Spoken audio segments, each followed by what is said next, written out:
I was lucky. I found what I loved to do early in life. Woz and I started Apple in my parents' garage when I was 20. We worked hard, and in 10 years, Apple had grown from just the two of us in a garage into a $2 billion company with over 4,000 employees. We just released our finest creation, the Macintosh, a year earlier, and I just turned 30. And then I got fired. How can you get fired from a company you started? Well, as Apple grew, we hired someone who I thought was very talented to run the company with me. And for the first year or so, things went well. But then our visions of the future began to diverge, and eventually we had a falling out. When we did, our board of directors sided with him. And so at 30, I was out, and very publicly out. I was a very public failure, and I even thought about running away from the valley. But something slowly began to dawn on me. I still loved what I did. The turn of events at Apple had not changed that one bit. I'd been rejected, but I was still in love. And so I decided to start over. I didn't see it then, but it turned out that getting fired from Apple was the best thing that could have ever happened to me. The heaviness of being successful was replaced by the lightness of being a beginner again, less sure about everything. It freed me to enter one of the most creative periods of my life. During the next 5 years, I started a company named Next, another company named Pixar, and fell in love with an amazing woman who would become my wife. Pixar went on to create the world's first computer animated feature film, Toy Story, and is now the most successful animation studio in the world. I'm pretty sure none of this would have happened if I hadn't been fired from Apple. It was awful tasting medicine, but I guess the patient needed it. Sometimes life's going to hit you in the head with a brick. Don't lose faith. I'm convinced that the only thing that kept me going was that I loved what I did. You've got to find what you love, and that is as true for work as it is for your lovers. Your work is going to fill a large part of your life, and the only way to be truly satisfied is to do what you believe is great work. And the only way to do great work is to love what you do. If you haven't found it yet, keep looking and don't settle. People say you have to have a lot of passion for what you're doing, and it's totally true. And the reason is because it's so hard that if you don't, any rational person would give up. It's really hard, and you have to do it over a sustained period of time. So if you don't love it, if you're not having fun doing it and you don't really love it, you're going to give up.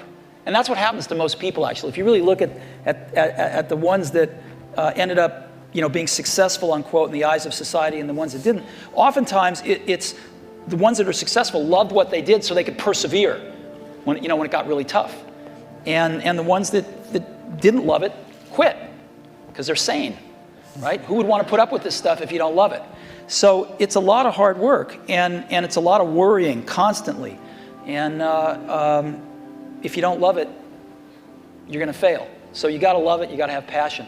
And I think that's the high order bit. The second thing is you've got to be a really good talent scout, because no matter how smart you are, you need a team of great people, and you've got to figure out how to size people up fairly quickly, make decisions without knowing people too well, and hire them, and see how you do, and refine your intuition, and be able to help build an organization that can eventually just build itself, because you need great people around you.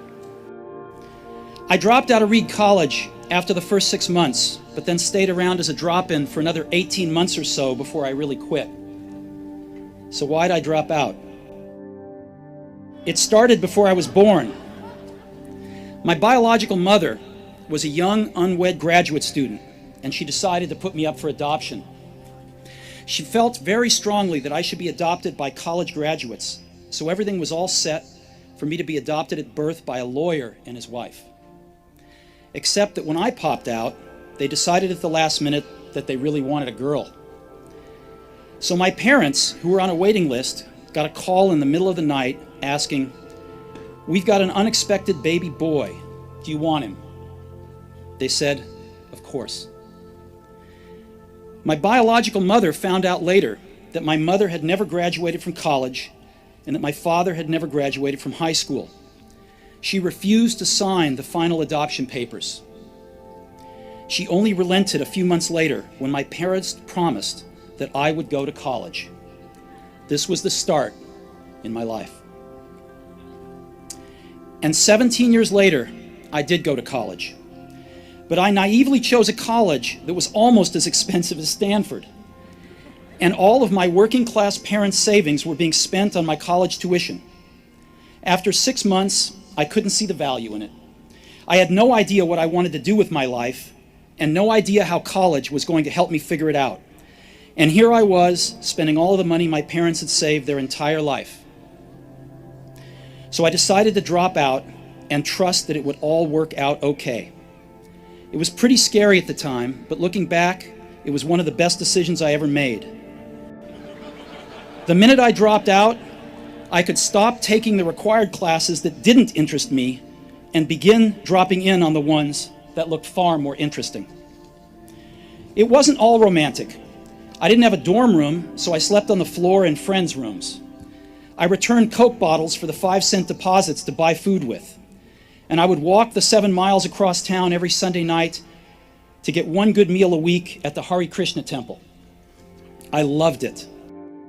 If I had never dropped out, I would have never dropped in on that calligraphy class, and personal computers might not have the wonderful typography that they do. Of course, it was impossible to connect the dots looking forward when I was in college, but it was very, very clear looking backwards 10 years later. Again, you can't connect the dots looking forward. You can only connect them looking backwards. So you have to trust that the dots will somehow connect in your future. You have to trust in something, your gut, destiny, life, karma, whatever. Because believing that the dots will connect down the road will give you the confidence to follow your heart even when it leads you off the well-worn path, and that will make all the difference. When I was 17, I read a quote that went something like, "If you live each day as if it was your last, someday you'll most certainly be right." It made an impression on me, and since then, for the past 33 years, I've looked in the mirror every morning and asked myself, if today were the last day of my life, would I want to do what I am about to do today? And whenever the answer has been no for too many days in a row, I know I need to change something. Remembering that I'll be dead soon is the most important tool I've ever encountered to help me make the big choices in life.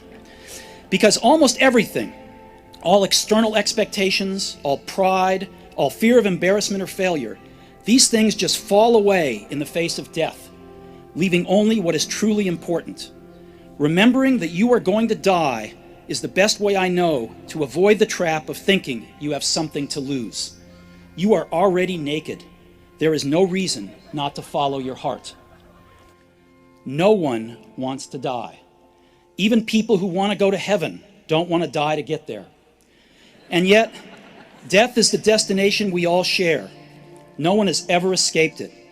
And that is as it should be, because death is very likely the single best invention of life. It's life's change agent. It clears out the old to make way for the new. Right now, the new is you. But someday, not too long from now, you will gradually become the old and be cleared away. Sorry to be so dramatic, but it's quite true. Your time is limited, so don't waste it living someone else's life. Don't be trapped by dogma, which is living with the results of other people's thinking. Don't let the noise of others' opinions drown out your own inner voice. And most important, have the courage to follow your heart and intuition. They somehow already know what you truly want to become. Everything else is secondary.